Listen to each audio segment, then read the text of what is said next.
You're listening to the Sex Addicts Recovery Podcast, a place for sex addicts to share their experiences of recovery, to help break the stigma, myths, and misconceptions of sex addiction.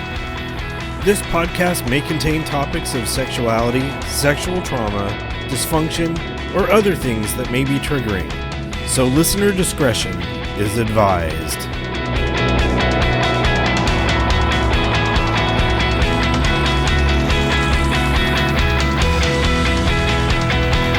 Hello and welcome to the Sex Addicts Recovery Podcast. My name is Jason, I'm a sex addict, and I will be your podcast host for today.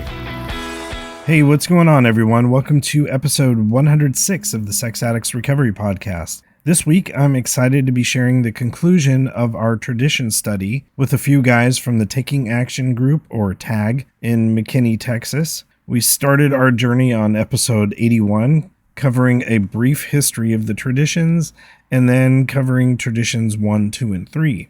On episode 86, we finished tradition 3 and then continued on with 4, 5, and 6.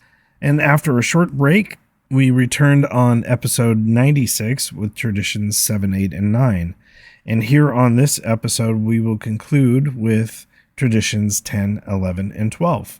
And since we have covered a lot of reading over these episodes covering the traditions, I had a hard time selecting the reading for this episode. And I have mentioned before on the podcast that I am the chairperson for Area 40, which covers meetings in the South Bay, Peninsula, and Silicon Valley. And since the October conference is coming up soon, we had an area assembly this past weekend to select our delegate to the conference and to look at the new conference motions. 2 of them included pamphlets to be moved from being Literature Committee approved to Conference approved, which is the gold standard for our literature.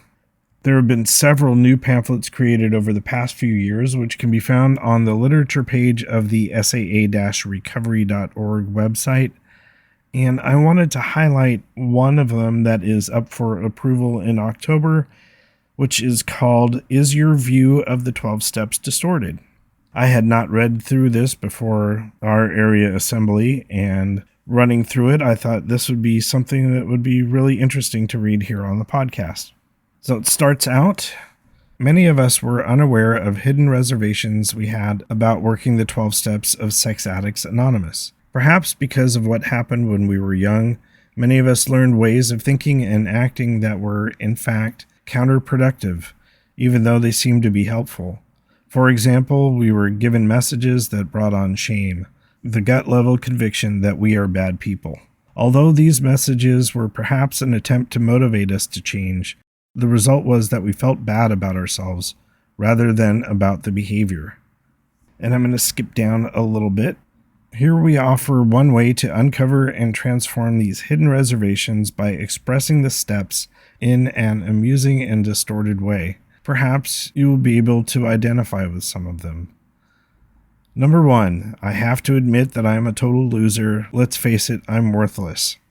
2, I have to believe that I need a God/higher power to punish me, so I will start being serious about my recovery.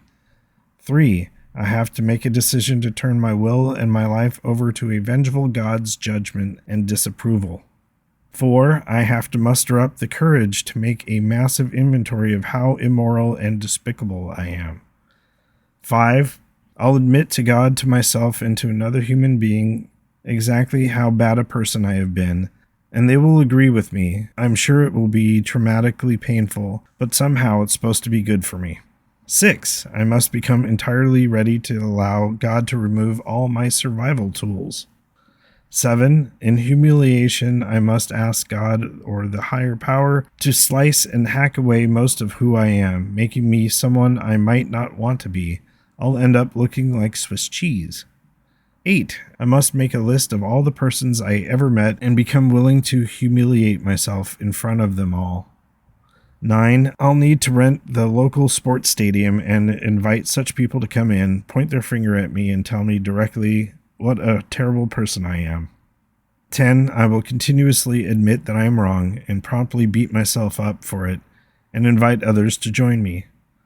11. I am supposed to continue to seek to know what the vengeful and punishing God demands that I do, and do it whether I want to or not. And 12. I will become a drudge, having to proselytize endlessly, spouting recovery platitudes I don't really believe, everywhere, all the time. No wonder we drug our feet in working these steps. They sounded torturous, resulting in nothing but more misery. However, as is so often the case, the truth turned out to be different than the story that we had told ourselves. And the next section of this pamphlet is called The Solution, and covers each of the 12 steps and a brief description about them. So anyway, I really enjoyed looking at this new literature. And again, this will be up for being conference approved at the October conference coming up. And so with that out of the way, I'm now ready to turn it over to the conclusion of our tradition study with the guys from McKinney, Texas. And like the other ones, I will have Darren leading the conversation. Anyway, here it is. I hope you enjoy it.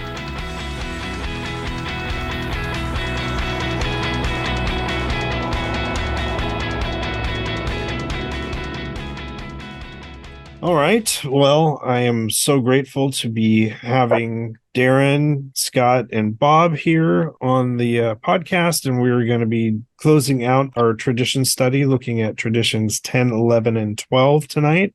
And we have done previous episodes covering 3 traditions apiece. And so this is our final installment, and we'll be going over those traditions. And as always, I will be handing over kind of the emceeing of it over to Darren. We'll have each of you guys kind of introduce yourselves. Since we've had you on previous episodes, we don't need to go through the history, how long you've been in the program and stuff, but just say your name, and so we get to hear your voice. And with that, I will turn it over to Darren. Thanks, Jason. So great to be here. Darren F., recovered sex addict from McKinney, Texas. Bob D., who are you? Hi, Bob D., recovered sex addict, also from Tag McKinney. Pleased to be here. Scott, you are on mute. Sorry, I'm Scott R. from Tag McKinney, also recovered and grateful sex addict. Thanks. There's always one guy who forgets to unmute himself, right? Yeah. Hopefully that's our glitch for this mission. So good to be here again, finishing up our 4th iteration of our tradition study. Our purpose of this study was just to be a demonstration of one way to study the traditions with the folks in our fellowship. You know, again, I'm brought up in a lineage of sponsorship where our sponsor teaches our proteges about the traditions once we're officially done with the 12 steps. I'm reminded that we have 36 spiritual principles in this fellowship, 12 steps, 12 traditions, and 12 concepts. And if my sponsor doesn't teach me about those things, who is going to teach me about those things? Sometimes I could pick them up in the fellowship, you know, and if my sponsor doesn't have experience with those other principles, those ideas of the traditions and the concepts, maybe there's someone else in the fellowship who I can seek out to kind of be a mentor around those things. And so just these 4 simple 1-hour recordings have been hopefully a good demonstration to the folks in the fellowship as a simple way to bring a sponsee through these traditions. You know, I'm reminded that we're not experts.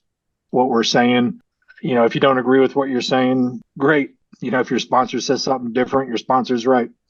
You know, we're just a couple of cats in this fellowship trying to learn and to grow and to pass on our experience and our knowledge about these things. And so tonight we're doing 10, 11, 12 to finish up this series. And it's great to have some recovered members here to talk about it. We are using the Green Book, which has some great essays about the traditions. We're using also the AA 12 Steps and 12 Traditions book as a resource for this discussion. So those are the documents that we're going to be referencing. We're going to throw out page numbers and read from some of that material as we go through this hour. So as always, can I get a volunteer to read the long and the short form of Tradition 10? I can do it, Darren. Thanks, Scott. All right. Our SAA experience has taught us that no SAA group or member should ever in such a way as to implicate SAA, express any opinion on outside controversial issues, particularly those of politics, sex reform, or sectarian religion. The SAA groups oppose no one concerning such matters. They can express no views whatever. And the short form reads, Sex Addicts Anonymous has no opinion on outside issues. Hence, the SAA name ought never be drawn into public controversy. Thanks so much, Scott. Tradition 10 and this idea of outside issues seems to be one of the most, I hate to use the word, kind of disregarded or not honored or violated tradition.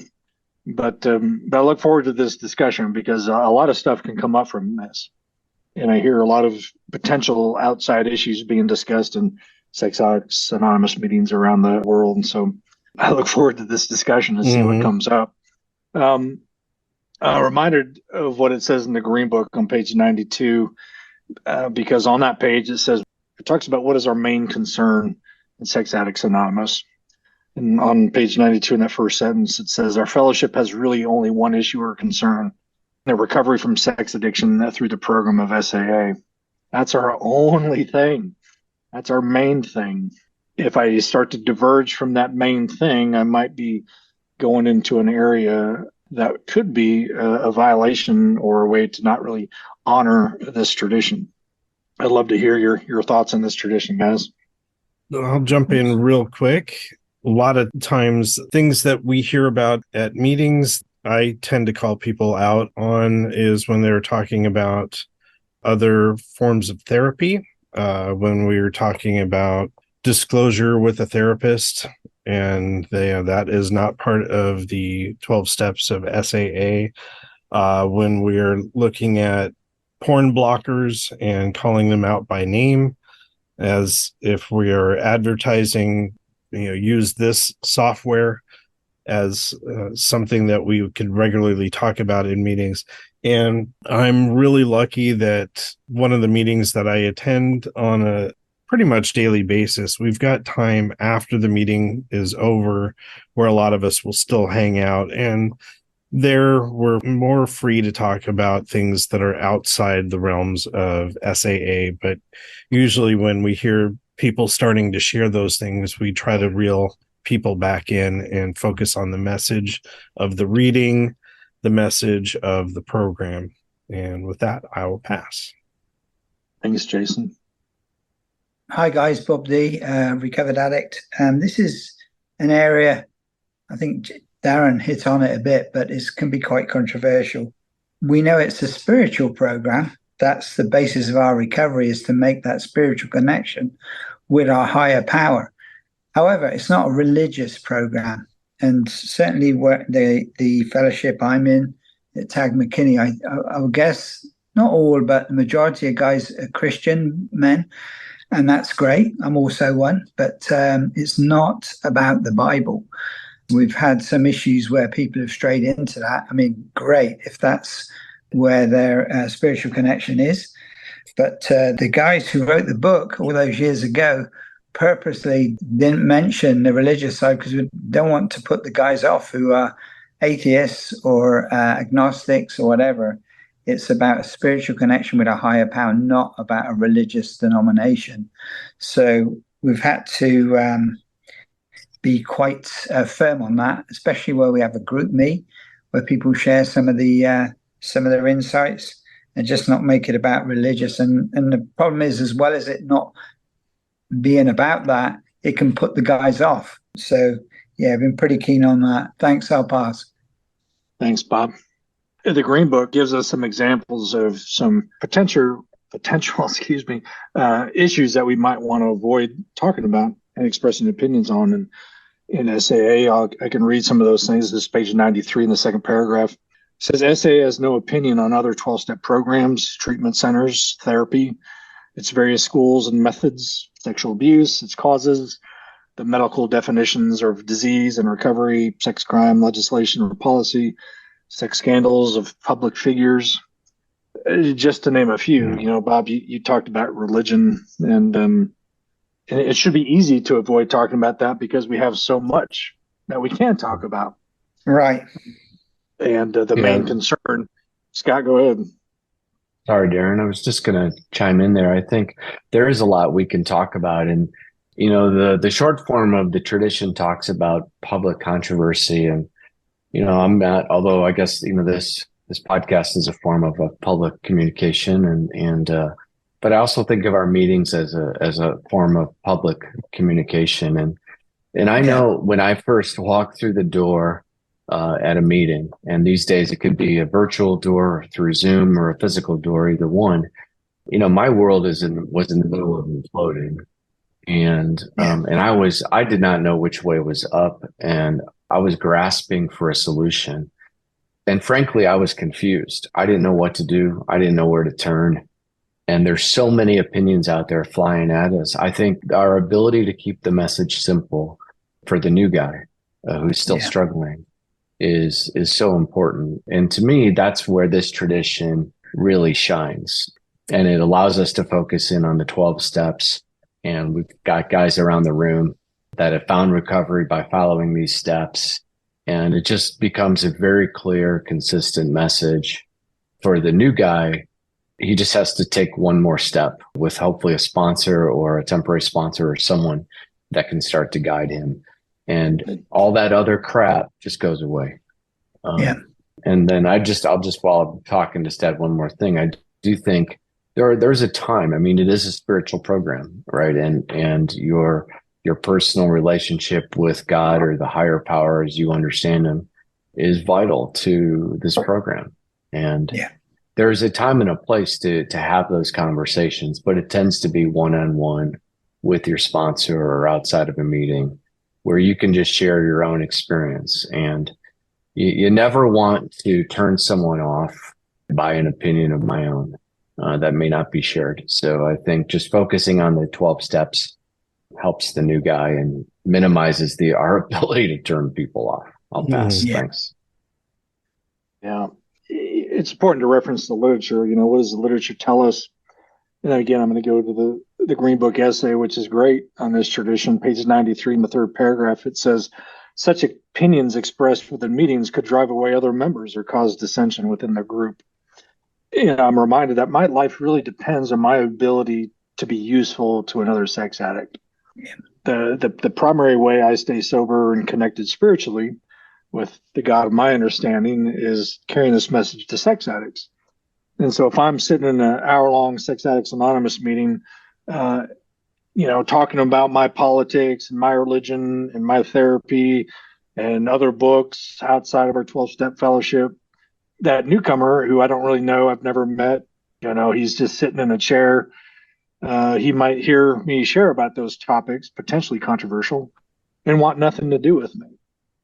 Right. Even though I offer hope and I found a solution, if I'm talking about certain things that he disagrees with, he's probably not going to come up and go, hey, Darren, can you help me? And again, my life depends on me being as useful to as many people as possible. So regardless of what my opinions are on those interesting topics in a Sex Addicts Anonymous meeting, I need to keep my mouth kind of closed around that stuff because it's going to limit my ability to be useful. And sex addicts are hard to find, right? So if I find one, I don't want to scare them away. So what is the opinion that we can express, guys? If I'm sitting in a chair in an SAA meeting, what should I be talking about? The 12 steps in spiritual experience that I achieved by working them. Yeah, that's a great opinion to express. How I recover by using the SAA 12-step program. Yeah. That's it. That's plenty. There's some great topics that could be talked about around that. Everything else is an outside issue, I think. Within the spiritual realm, the noon Zoom meeting that I talk about a lot on the podcast, we've got well over 85 to 120 people on that meeting. Lots of people following all sorts of different spiritual pathways. And like was mentioned before, when people start quoting spiritual texts within the body of the meeting, it does drive away or has the potential of driving away others. And what our group decided to do, and it actually took 3 months to go through it at our group conscience meetings, is to solidify language that we found on the SAA-recovery.org website and the Green Book itself, talking about the breadth of spirituality and trying to keep everyone focused on their spiritual path that they're finding within working the 12 steps, but trying to not to focus on any one specific religion because it might turn off other people in the meeting. And in which there were a few meetings where it did, and it became a contentious point. But the language that we've scripted has really been a source of bringing everyone together rather than driving people away. And we found all the text that we needed right within the Green Book. And it was a beautiful thing that we found, and it is now part of our daily script that we read all the time. Mm-hmm. What an awesome story. To me, that's a sign of a healthy group, right? The ability to come together, hear all opinions, and words do matter, don't they? Mm-hmm. Yeah. Turn into the Green Book and agreeing with, as a home group, what the words should be for your script. It has a way to hopefully unify the group. That's a great story. Thanks for sharing. In the 12 and 12, it talks about over on page 178, talks about, again, when we're meeting together, we're a bunch of individuals and we're not going to always agree. We're going to fight. We're going to have some heated discussions, but hopefully at the heart of it, we all have this heart. And it says they were almost always concerned with ways to make SAA more effective, how to do the most good for the most sex addicts. Yeah. So hopefully that's the heart of every sex addict sitting in Sex Addicts Anonymous today. If that's not your heart, you might need to look at that, right? But so the heated discussion, the debate, it's healthy, it's needed, and we can do that. And this tradition helps us to refocus on, hey, is what we're talking about and what we're allowing to be talked about during this SAA meeting helpful to the new person, right? Is it in line with our principles? Is it in line with what the 12 steps kind of describe? And if it's outside our 12-step literature, I see 12-step literature as the Green Book, as the AA Big Book, the original source. And if it's not in those two books, why am I talking about it? Mm-hmm. Mm-hmm. In an SAA meeting, right? Yeah, breakfast, let's talk about some stuff. Lunchtime, let's talk about, but if I'm sitting during that 1 hour a week or 2 hours a week that I'm in an SAA meeting, can we just talk about 12-step? How about that? It's enough. And it's interesting what I've seen. I've seen all kinds of books brought into a 12-step meeting. I've seen all kinds of topics brought in a 12-step meeting. I've heard all kinds of things discussed in a 12-step meeting. And I've walked away going, what was that? Yeah. That was interesting, but I don't think it was 12-step. So there's lots of ways that we can maybe not honor this tradition, but it really isn't hard to honor this tradition. Again, let's just talk about what the book says. Mm-hmm. Let's go to the book. I think that's our guiding document. Yeah. What else? I like how this tradition, really like all of these traditions, always somehow point back to Tradition 5. Tradition 5 says, carry the message to the addict who still suffers. And the other traditions, including this one, just describe the how, part of the how to make sure we do that. And that clarity of purpose for our group is so vital, I think, to a healthy group. Absolutely. And it gives every member sitting in the chair the right to say, hey, I appreciate what you're sharing to somebody who's talking. But that's an outside issue, right? Can we talk about that later? Let's talk about that outside the meeting. Let's talk about that after the meeting. That's interesting. We don't need to tap dance and walk on eggshells around people.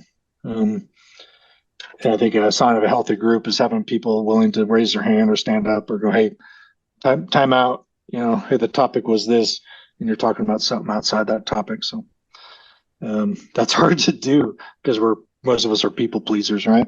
Mm-hmm. Right. and I don't want to create something uncomfortable scenario, but I think there's one thing just to add to that. I totally agree with what's said. We got to keep it to the primary purpose, get the guys through recovery. However, Well, I think we've experienced in TAG a couple of times where people have come in and life's crumbling around them, and they find this place. They put their lead boots on, they come inside, and they want to say something, and we just have to be very sensitive about how we divert them and how we close them down. I can remember a couple of instances where people have come in and said, "Oh, screw you," and walked out. We've managed to recoup the situation, but yeah, just be sensitive to that. It is appropriate, but not at this time. As Scott said, with your sponsor at a breakfast meeting or whatever, that's the time. But we just have to be conscious of that. But yeah, we need to stick with the script. Yeah, I think that's a great point, Bob. And when it's done well, I always really appreciate it when it's done well because the person that was talking feels honored. But at the same time, you're able to teach the group. It becomes an incredibly useful teaching moment, not just for the person giving the constructive feedback, but then also for the entire group just to learn in the process. Yeah. Right. Yeah. Like I had mentioned the fellowship hour that we have, and sometimes it actually drags out to another 2 hours or 2.5 hours. I've seen a couple That's go great. on for a long time, but we usually redirect people when they start going off topic too much. I really appreciate what you're saying there, but we have a time after the meeting if you want to discuss that. We'll be happy to address those types of issues after the meeting is over. I did want to mention that I bring up this tradition probably the most on the podcast because we were talking a lot about people's personal stories and personal opinions, and their spiritual paths are very vital to sharing stories. So at that point, I will let someone talk about what religion they follow and things like that, because I think it's important to hear all sorts of different stories. And the podcast kind of exists. It's much, much different than a meeting itself.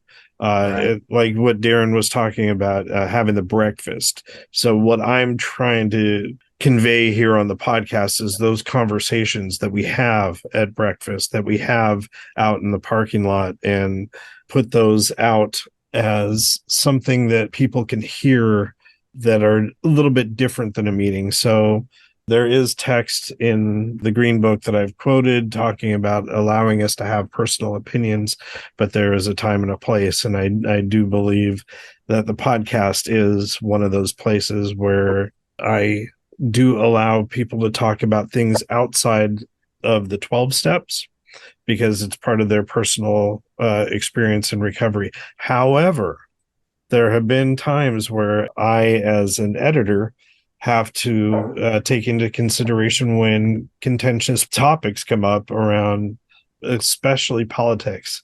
There have been a couple times where I've really had to edit out some stuff because that might be way over the line. When prepping for the podcast, we talked a lot about the hashtag #MeToo movement, but we're not calling out any specific people and their various escapades and stuff, but the overall zeitgeist of what's happening in the country and with this movement and how it might or might not relate to sex addiction. I don't think those things belong in a meeting, but as people are talking about their personal experiences, I come back to this tradition all the time. Yeah, Absolutely. no, Jason, I'm glad you mentioned that. I think I love the fact that you're able to get people on here that are willing to share their stories. In fact, we'll dedicate occasional meetings as speaker meetings where they get to share their stories. And, in the big book, it talks about, the blueprint. I was always taught the blueprint for your story is what we used to be like, what happened, what we're like now. Mm-hmm. And when you're telling that story and it's a spiritual program, you're going to bring in personal details. And I think hearing as many of those different stories out there as you can, I always learn something no matter who is speaking. And so to be able to have a place like this podcast where you can almost eavesdrop into those breakfast conversations, those lunch conversations is a real asset, frankly, for those in recovery. I find that when I practice the principle of this tradition in my personal world, my personal life, right outside of SAA, it serves me well. They talk about don't talk about sex, politics, and what religion at the dinner table. I don't know if I'm right on those three things, but because it's potentially controversial, right? We just want let's have a good meal. Let's Yeah, keep it simple. I've known Scott since 2015. I've known Bob D for a few years. You don't know my personal political beliefs. You don't know my favorite baseball team. You don't know other beliefs that I have, right? What you do know is that Darren recovered from sex addiction using the 12 steps. That's all you need to know, right? yeah, Because anything outside of that, we don't need to talk about it, right? So again, practicing this in SAA and outside SAA for me serves me well, and just keeps my life a little bit more simple, less complicated, less controversial potentially. All right. I think we beat up number 10 pretty good. What do you guys Yep. think? Should we move on? Yeah, All right. I think so. It's an important one. They're all important. I hate to editorialize on the importance of them, but let's as a fellowship, let's commit to try to do better around tradition 10, right? Let's just talk about the 12 steps. That's a yeah. lot. That should keep us entertained for at least an hour. If we ever had every meeting. All right, who wants to read number 11? I'll read it. Thanks, Bobby. Okay.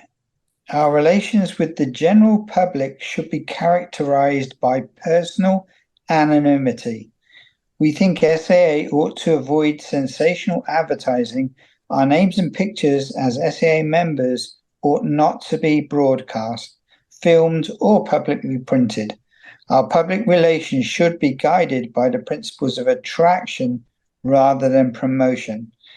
There is never need to praise ourselves. We feel it better to let our friends recommend us. In the short version, our public relations policy is based on attraction rather than promotion. We need always to maintain personal anonymity at the level of press, radio, and films. Thanks. Again, I'm reminded that in Sex Addicts Anonymous, we don't have the long form published anywhere. And so the majority of our membership is only familiar with the short form, which is published in the Green Book. I guess AA, for whatever reason, didn't give other fellowships permission to publicize the long form verbatim, but they gave us permission to adapt the short version. And so there's a lot to that long form that we can discuss here. And in the essay in the Green Book and the 12 and 12, it gives us some tremendous insights, which is why we want to go to other things other than the bulletized list of the traditions when we're studying these things. For me, I just want to start with practical personal anonymity. And I'm reminded that we're not here to be a secret society. We aren't called to hide from people in this world. That the literature tells us exactly what level we're to remain anonymous. And in terms of remaining anonymous, that just means using our first name, last initial, and that might even mean blanking out our name or disguising our voice. Okay. And they tell us at the level of press, radio, TV, and film. And I think today we can add maybe social media. Jason, I know on this podcast you've used a voice changing software to change people's voices, and that's great if you want to do that. But in those cases, that's practical anonymity. We're not here to hide from each other for certain. We don't need to be anonymous with each other in Sex Addicts Anonymous. It's outside of Sex Addicts Anonymous that we need to be mindful of that practical anonymity. What else comes to mind here? There's a lot to dig in with this one. I think the attraction, not promotion, is a tricky one. I'll give you a good example. We've got a retreat showing up at the end of October, which a bunch of guys in our group are putting together. But we want to promote it to the guys in the program to attend, because if we don't, they won't show up. But from not promoting ourselves out in terms of the good of what we do, it's got to be that it's a fine line. But what we do is in the program of 12 steps is best demonstrated by the guys like ourselves, who've been through the program and found a new life. And it shouldn't even be talked about. I say promotion, this is where it gets kind of tricky, but it's kind of the new guy wandering in who's in a mess can look to a guy and say, I want what he's got. He looks in a peaceful place. He looks like he's got it together. That's the key, not, oh, you need to join this because it's going to be really good for you. Hopefully that makes sense. I'll pass. Yeah, I know that I had just been talking about this a lot with Philip a few episodes ago, and we were talking about PICPC, public information and cooperation with the professional community.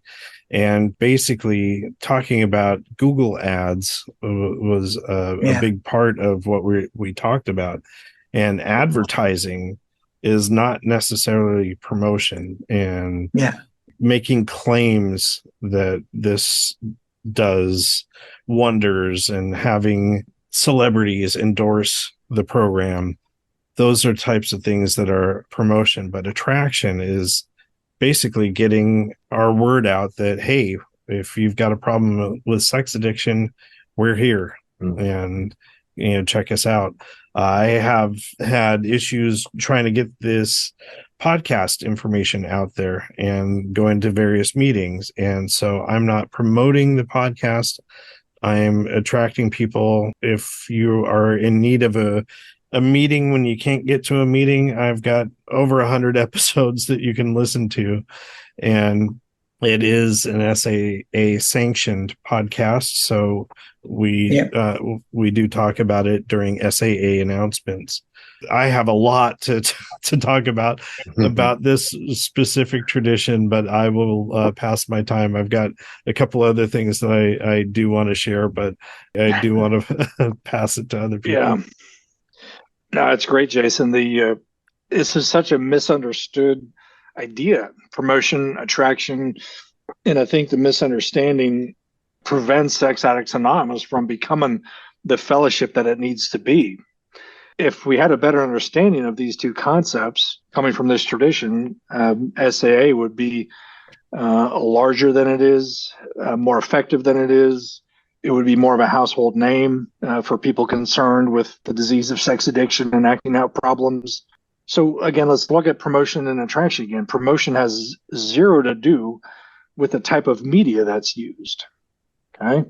Promotion has to do only specifically with the message contained in that delivery system, right? And like Bob was saying, promotion's about results, promotion's about guarantees, promotion's about saying this is the best way, this is the only way, celebrity endorsements, making it about an individual. Promotion's not about putting a message on a billboard. Promotion's not about using newspaper ads, articles, Google ads. Using those media could be promotion if you're doing it wrong, right? But in itself, it's not promotion. Attraction has to do with the message that's used. It's about promoting the SAA message and the principles in SAA rather than individual members or, results oriented type of thing. And if you've listened to Philip's workshops, Philip B., he's the SAA director of the PICPC and the Seventh Tradition, right? And he's done a lot of research. He has webinars. He has training sessions. I think there's one going on right now, actually, about carrying the message that hopefully some sex addicts from our fellowship are listening to. Because most of us get this wrong. Most of us think putting an ad in a newspaper is promotion. Most of us think putting an ad on a billboard is promotion. Most of us think having an article written about us is promotion, and that's just not true. In the 12 and 12, it says, without its legions, this is the first sentence of the 12 and 12 on 180, without its legions of well-wishers, AA could never have grown as it has. Right? So we need help. We need help to get the message of SAA out there to the world. Because, there's four of us on this call. We can only do so much, but if we can get articles published, information out there to tell the world about SAA, more people could find us and more people would get well. Yeah, I'll just add a couple things here. I teach physics these days. I'm an engineer by training, but I have the opportunity to teach physics at the high school level. And when I hear words like promotion and attraction, I think of forces. A promotion is a push and attraction is a pull. And so for me, I always think about the meeting, right? When you've got a set of guys that have found recovery, and you have a new guy walk in, and you share him what we call the foundation, which we use our literature to help define what the problem is, a 3-part problem. And when the guy or gal or whoever sees that and they say, that's me too, that's a form of attraction, right? We're presenting the information, and it's not us pushing it on him. It's him pulling it, saying, I want what you have. And whether it's the literature from our committees that get published, the podcasts that get put up on the web, even those Google ads, if you're searching for how do I get free myself from sex addiction, and Sex Addicts Recovery Podcast shows up, that's an example of a pull, right? And our duty is to make that information available, so when someone needs it, he can get it. Yeah. Yes. Yeah. That push and pull is great, Scott. I've never heard that before, but that exactly describes it. Yeah, I've totally thought about it that way as well. Yeah. Yeah, I'm a regular contributor to several other podcasts that are out there. Most of them are within entertainment and things like that. Some of them are within personal development. It's been scary for me, but I've been talking a little bit more openly with sex addiction and how it relates to whatever topic it is. And over the years in public media, I have said that I'm an addict in recovery and leave it at that. And a little bit more and more as I'm feeling a little bit more comfortable saying that I'm a sex addict. And if anyone has any questions, please contact me and I can get you to a group that can help. But doing that type of stuff has been difficult in trying to keep the anonymity aspect. A lot of people on the various podcasts that I contribute to have asked for, hey, can we talk about your podcast? And it's like, oh, well, unfortunately, no. But if you have any questions, please get a hold of me, and here's how you can get a hold of me. We can talk about it afterwards. But the whole thing around anonymity for a few years before we launched the podcast, this was one that we studied a lot, and a lot of people's hesitation about sharing their stories out there in the public was around anonymity. And so several of our guests have used aliases. The first couple of episodes, we referred to each other without names. So we would just point and say, go. And it's a little bit hard to do things like that. People's concerns about me recording using Zoom because there's video. And when they hear that I put the podcast out on YouTube, are you putting up faces? No, I'm just using the thumbnail as the video, and so no faces are shown. And like Darren mentioned before, on an episode, I was able to use the technology that I have to pitch shift voices to help disguise that for anonymity.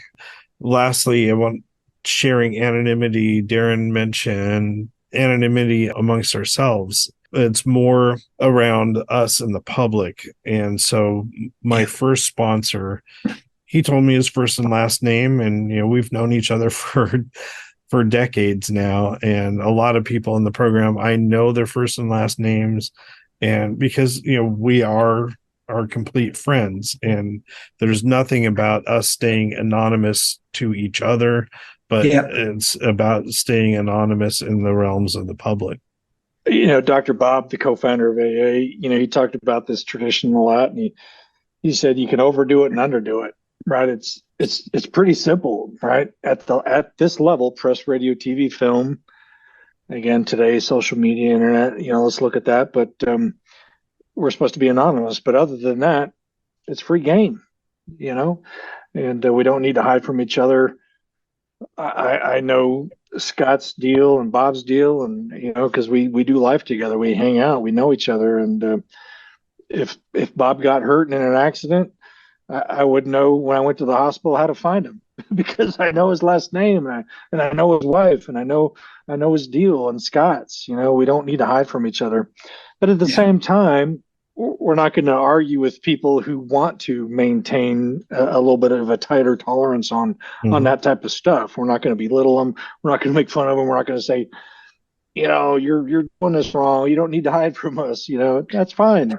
If you want to just be Darren F, that's it with everybody, great.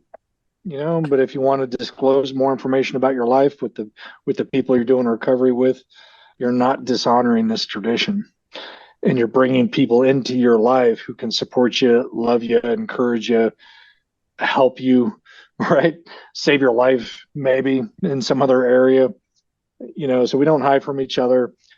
And the main reason we're anonymous with the public is just so, again, I can go out on the street corner and go, I'm Darren, a sex addict, and I found recovery as long as I want, but because I didn't mention SAA, it's only when I start to mention our fellowship that I need to honor this tradition. I could talk about sex addiction all I want, wherever I want, with anybody at any level if I don't mention Sex Addicts Anonymous, right? It's only about this fellowship. And because you used a last name there, I will be using my editing to make a little bleep. And so because this is going to go out to the public in relation. Afraid. Yeah. So yeah, there have been a couple times where I've listened while editing that I hear a last name and I will either edit it out or bleep it out. Usually it's easier just to put in a bleep. I appreciate that. Thank you. That's how excited I get, right? Again, we don't need to hide from each other. Yeah, exactly. All right. Any last thoughts on 11 before we move on to 12? All good here. Yeah, a couple of reminders. Remember the traditions ask us to sacrifice some things we didn't talk about in 10. 10 means I'm sacrificing maybe my opinions, my ideas on certain things. I keep them to myself. In this one, what am I sacrificing? I'm kind of sacrificing personal ambition. Like I want to be somebody. I want to set myself apart from other people. And so, no, this is telling me to just chill, just be quiet. You don't need to, go beyond just your name. Here, it's not about you. So anyway, let's move on. Someone want to read number 12? Yeah, I can take that. The long form. Our SAA experience has taught us that finally, we of Sex Addicts Anonymous believe that the principle of anonymity has immense spiritual significance. It reminds us that we are to place principles before personalities, that we are actually to practice a genuine humility, to this end that our great blessings may never spoil us, that we shall forever live in thankful contemplation of him who presides over us all. And the short form, anonymity is the spiritual foundation of all our traditions, ever reminding us to place principles before personalities. Principles before personalities. I just want to go to the 12 and 12. Thanks, Jason, for reading that. Page 184. Just the opening sentence. I love all the opening sentences of that book. If you don't have the 12 and 12, get the book, because there's some great stuff in here. But it says the spiritual substance of anonymity is sacrifice. We give up personal desires for the common good. We realize that the sacrificial spirit, well symbolized by anonymity, is the foundation of them all. And I remember when we started this series on the traditions, we talk about tradition 1 talks about unity, that the group is more important than the individual, but the individual follows closely second. But again, when we come into recovery and we come into SAA, we don't know really how to be well unified because we're so self-focused and self-centered.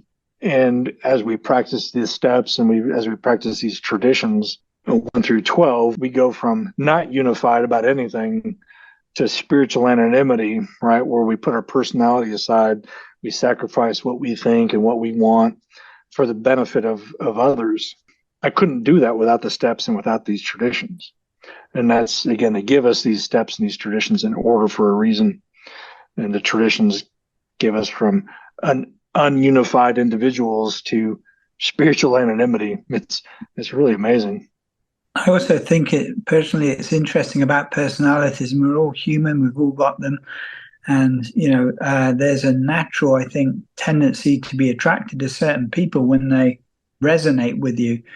But one of the things that I don't know, confused is the wrong word, but when I come into the program, there were people who were like the senior people, the people who had like a gazillion years of sobriety. And then my sponsor, I remember telling me that it didn't matter. We've got two things. We've both got one thing in common today. It's a gift of sobriety, the gift of we're recovered, and that's it. It doesn't matter the rest of it, and that's not so important in itself, apart from the fact that recognizing we're all equal in this program. We're here. The primary purpose is to help the man who still suffers to get him out of that mess, or her. So this anonymity thing is really, really important. It doesn't matter. You could be a company CIO. You can clean the washrooms. We're all in this together, and that's one of the great things about the program. It doesn't matter your background, doesn't matter your age, your sexuality, all that stuff, irrelevant. We're just in this together, all comrades together, trying to get rid of this disease through this 12 steps. Is amazing. Thanks, I'll pass. Yeah, I was thinking of kind of the flip side of what Bob was talking about in terms of principles before personalities. Sometimes we have personalities that clash at meetings, and people that have resentments and other issues with people at the meeting. And so I'm going to stop going to this meeting because this person's here. Let's practice the principles before the personalities. So if they're having an issue with a person, why are we all here? We're here to recover from sex addiction and use the 12 steps. And if you have an issue with that person, put that aside, and we're all here for the common purpose. And so it can be that person who has a lot of time in the program, or that person that you might be battling heads with. It really, really doesn't matter. We're all here for the common purpose. Yeah. Jason, how do you do that? How do you stay in a meeting with somebody you don't like? Very, very carefully.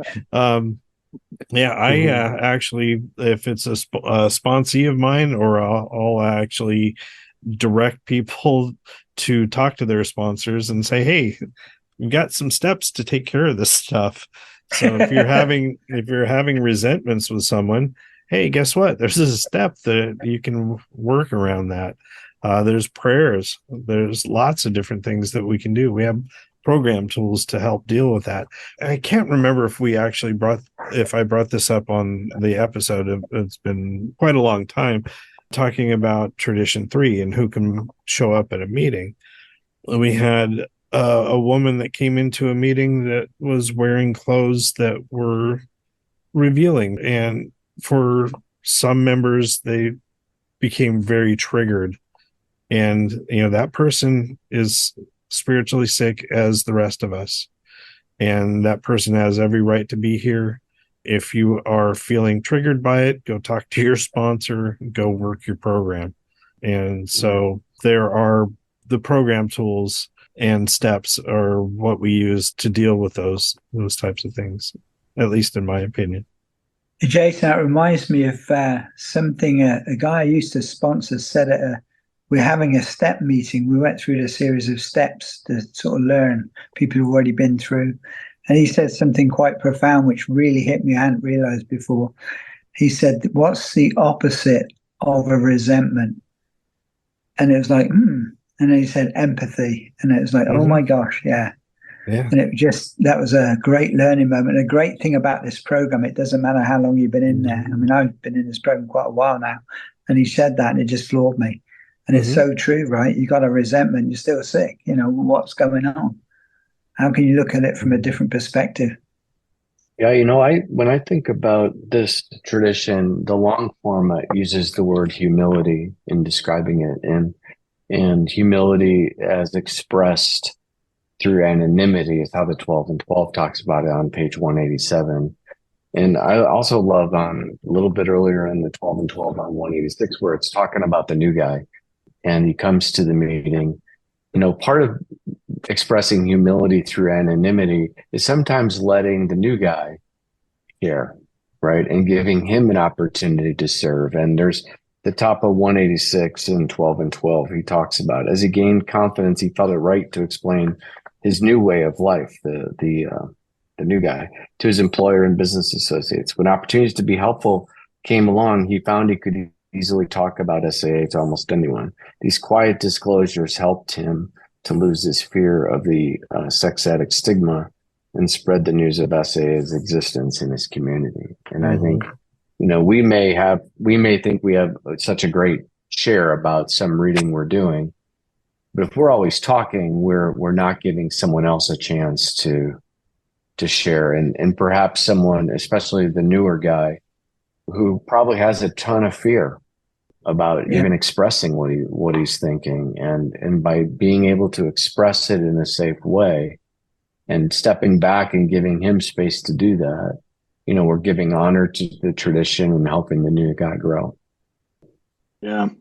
The both 11 and 12, this whole idea of anonymity makes the newcomer feel safe, right? They're going to a place where even if someone recognizes me, they're not going to talk about me. It's anonymous. No one knows me. No one's going to say anything. And that keeps us safe. It gives a feeling of safety to folks.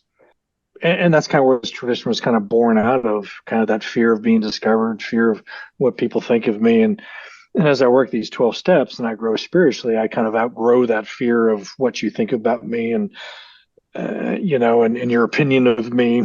And so as a result of the steps and the spiritual awakening, I can go out into my community and quietly disclose in an appropriate way that I'm a sex addict, but more importantly than that I found a solution to that disease called sex addiction. And let me tell you a little bit about it. And so just like the PICPC program tells me and instructs me, I can go out and talk to certain people.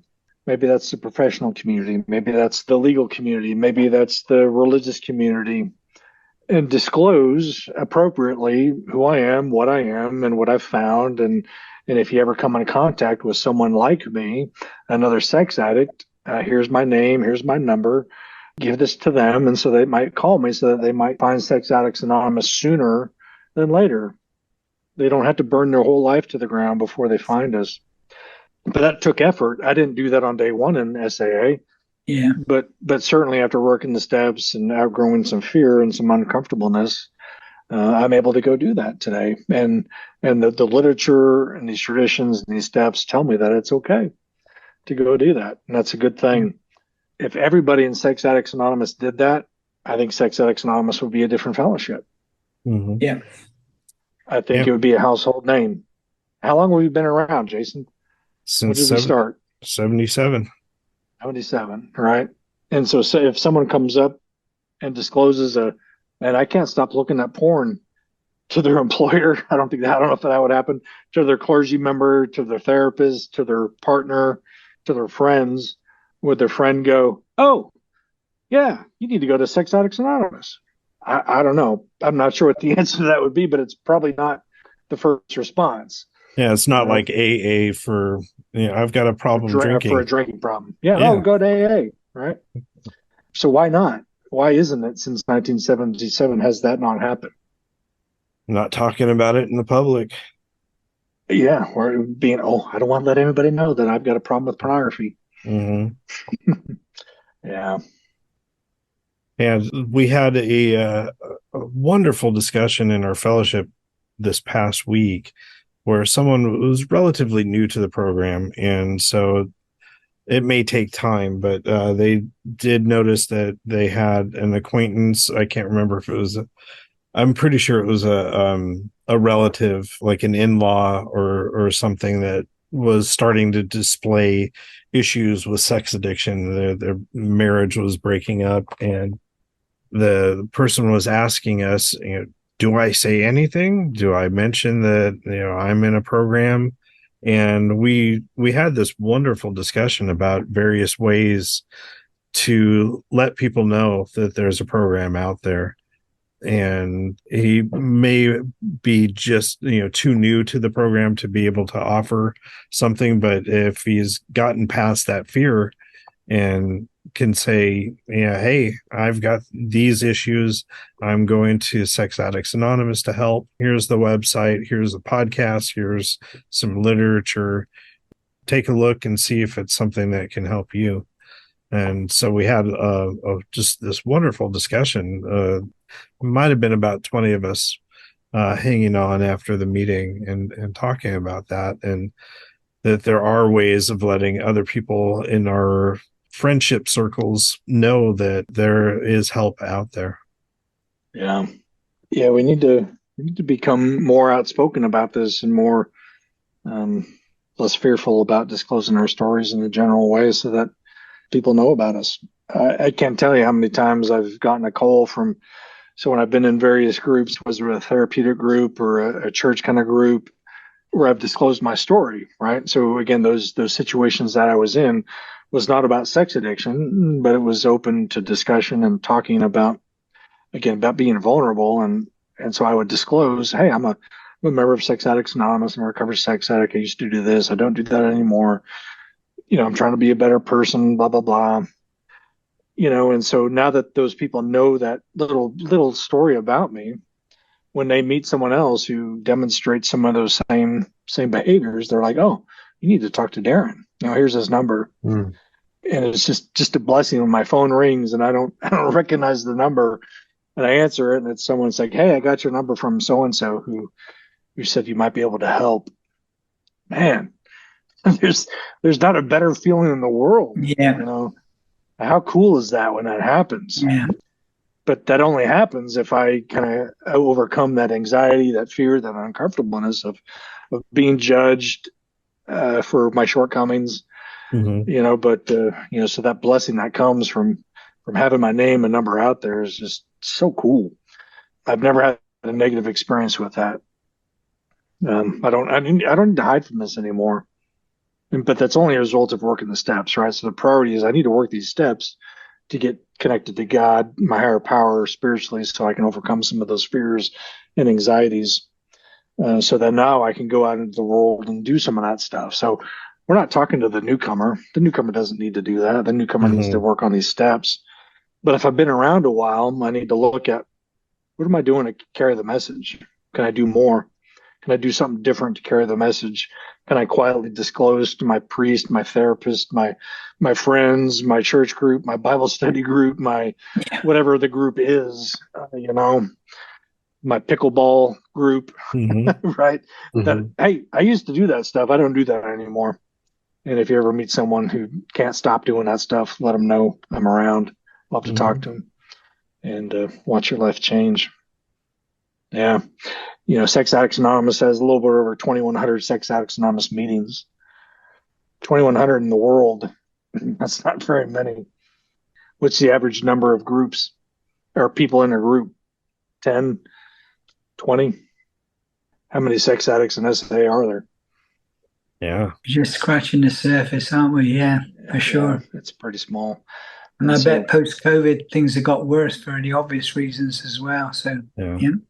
And I keep talking about it, that Zoom is, I love in-person meetings. I get so much out of them, but the fact that Zoom meetings and other electronic meetings are out there opened up a huge avenue for people who don't have meetings near them.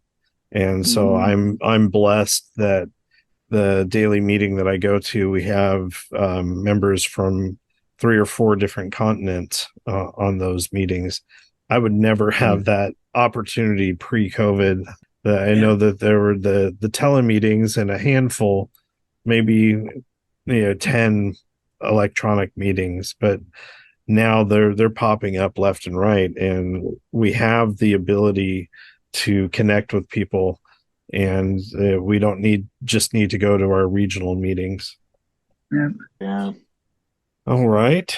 Anything else on Tradition 12 here? Just a couple of things, Jason. Again, let's just summarize what the literature says at the end of the 12 and 12 on this tradition. It says, We are sure that humility expressed by anonymity is the greatest safeguard that SA can ever have. So what is it asking me to sacrifice? It's kind of asking me to sacrifice, again, my personality, if you will, my name, my desires, my desire to be someone special. One of the ways that we can not really honor this tradition is by calling out sex addicts by name in a meeting. Every time I hear my name in a meeting, that's not a good thing. If you hear your name in a meeting, it's not a good thing, because, again, a name is associated with a personality. Yeah. And we're here to focus on principles, not the personality. I need to listen to the message, not the messenger, because not everybody likes Darren. Not everybody wants Darren to be helpful to him. Some people don't like me, right? As hard as that is to imagine. But hopefully we can break through those things by just listening to the message and not the messenger. So don't say, Jason, man, I love what you had to share. That was amazing. That puts the emphasis on the person. Yeah. Right. So that's one of the common things that we see in our meeting, is that we oftentimes call people out by name, and it's not about them. Right. By calling their name, it makes it about them. Bob, oh my God, that was an amazing chair. Scott, oh my God. No, they were just pointing out principles in the book. They were just pointing out principles in our program.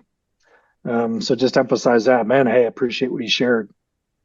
That's fine. As that's a common way we can dishonor this tradition. What are some other common pitfalls? Gossiping about members. Oh my gosh. Anonymity can be broken I can break other people's anonymity, right? By sharing details of, if I'm talking to Scott and I'm sharing about, oh my God, let me tell you about Bob and what he's done and blah, blah, blah. That's not fair to Bob. Okay. So I need to not break other people's anonymity. If I'm having fellowship breakfast at a cafe on Sunday morning and the waitress says, hey, what are you guys a part of? Why are you guys always here every Sunday morning? Oh, we're a part of Sex Addicts Anonymous, and we just come here. No, I need to not do that. Right. I need to go, hey, we're just a bunch of guys getting together to be better dudes. Even if I was comfortable with saying I'm a member of SAA, I don't know about the other 10 guys sitting in the chair. So I need to be mindful of that. I don't want to break other people's anonymity. Let's see what else. Just thinking of the common pitfalls, the crosstalk. We have language written into our script specifically about crosstalk, and we don't refer to people by name. We don't comment on what other people have commented about. So we're trying to stay focused on the message. But what often happens is we get an influx of new people to the program, and they're cross-talking all the time. They're focusing on things that are not relative to the reading or the topic of the week. And a couple of my friends that are more experienced in the program, we're looking at this as an issue and trying to be the elder statesman of the group and refocus as the shares come to us, and we try to focus. Everyone's been sharing about what so-and-so said and what so-and-so said, and it gets to me and it's like, okay, well, the reading said this and the step that we're talking about says this, and trying to be that example of refocusing the meeting. And eventually the newcomers will start to understand what crosstalk is. And the one thing I always hear is, I know that we have rules against crosstalk, but, and then da, da, da, da. Right. And to have our trusted servants say, hey, we're putting a pause on that, and we'd like you to refocus. It's difficult to do, but that's why trusted servants are in those positions. Right. That's a trusted servant's responsibility. That's the culture of our fellowship, to honor these traditions, steps, concepts, these principles. It's in literature, it's in our writings, it's right in front of us here in black and white, right? So it's not my opinion that we need to not crosstalk. It talks about it here. We're going to keep personalities out of it. One other point I want to bring up, Jason, and we're kind of running along. It's just a great conversation. Mm-hmm. I want to talk about open meetings for a minute. Oh, yeah.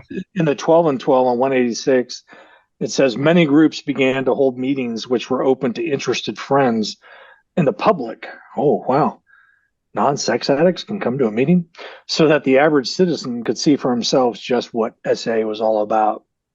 So our founders, the original fellowship, said, hey, we want as many people as possible to come to hear the good news.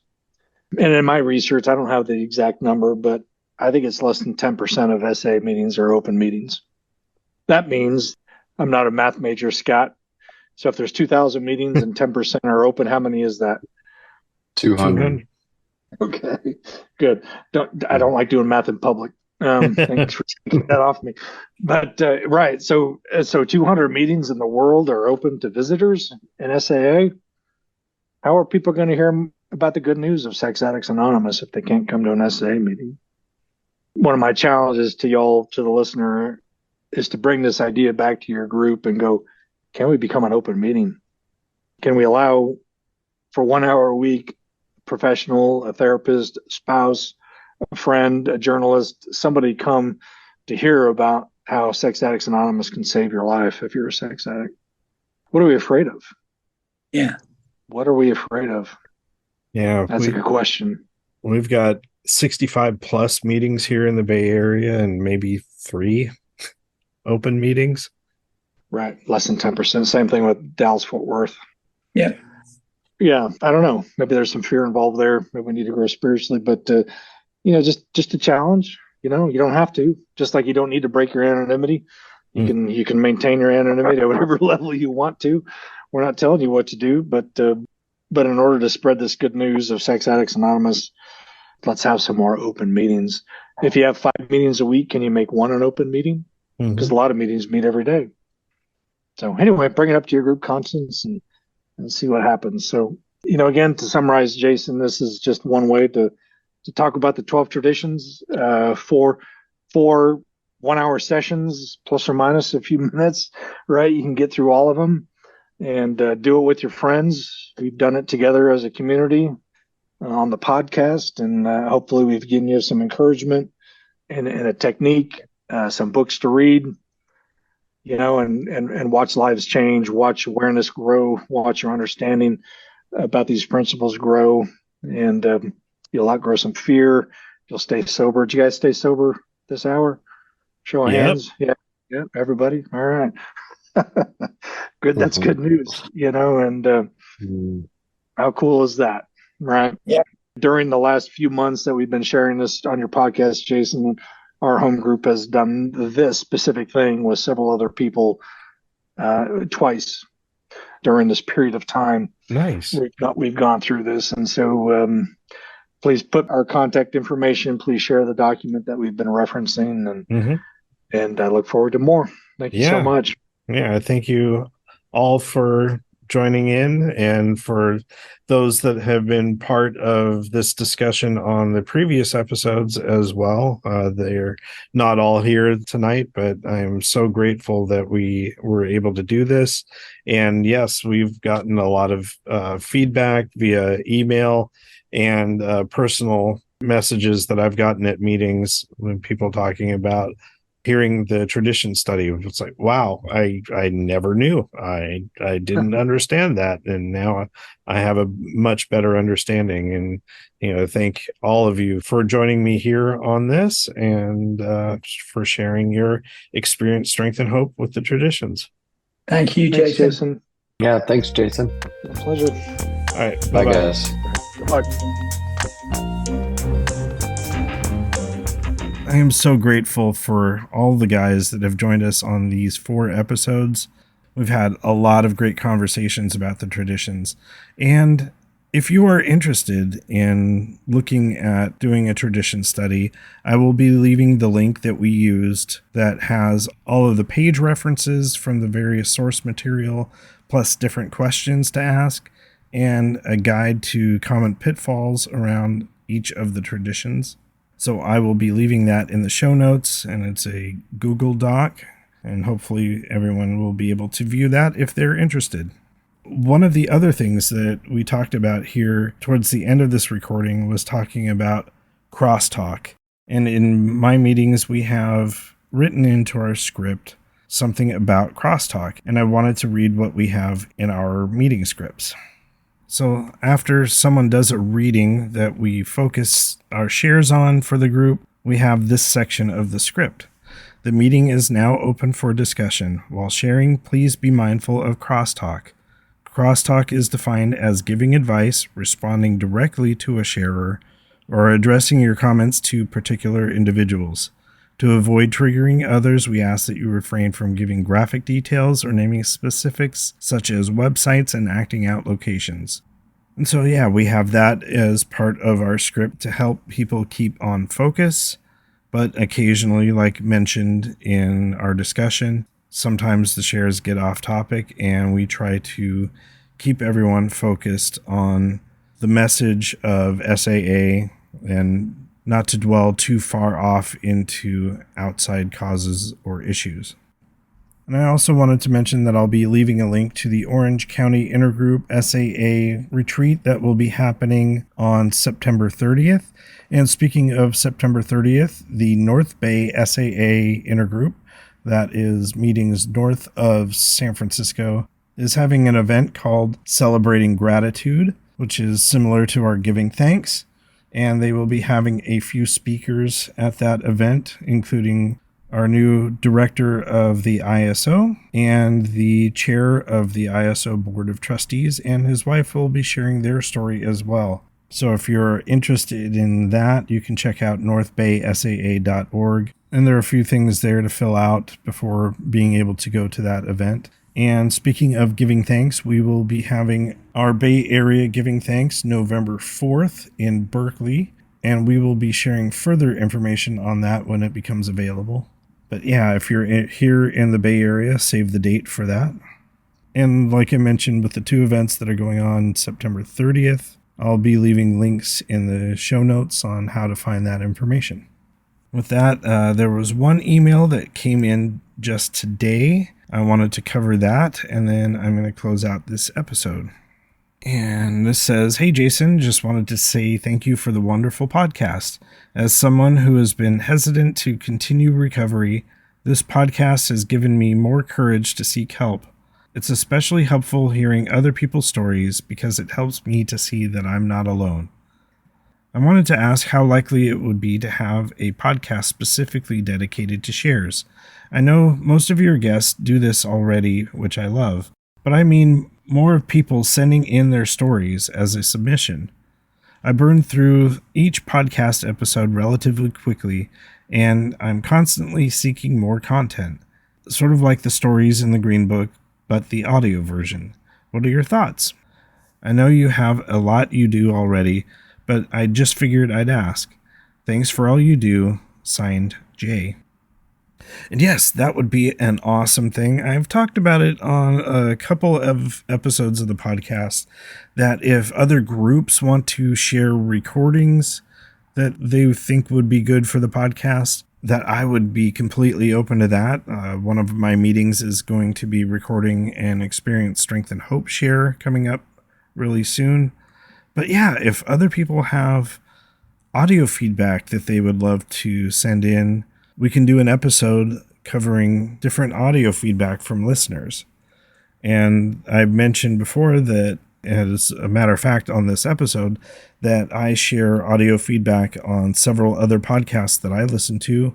I basically record a short segment, some of them as short as 2 minutes, some of them as long as 10 minutes. But what I do is get that recording and send the MP3 via email to the podcast. So if you're interested in sharing audio feedback, I'd be happy to share those on the podcast, whether we do it at this time of the podcast when I'm reading listener email, or if we do a specific episode just dedicated to listener shares. But yeah, I would be totally open to that. So yeah, since I'm recording this late and my cats are starting to go a little bit crazy while I'm recording here, I am going to close out this episode. Like I mentioned before, I'm super grateful for all the guys in Texas that helped us out on these tradition study episodes. And I thank you all for tuning in to this one. And as always, keep coming back. The views and opinions contained in the Sex Addicts Recovery Podcast are those of the participants and do not necessarily reflect those of the Bay Area Intergroup or the ISO of SAA.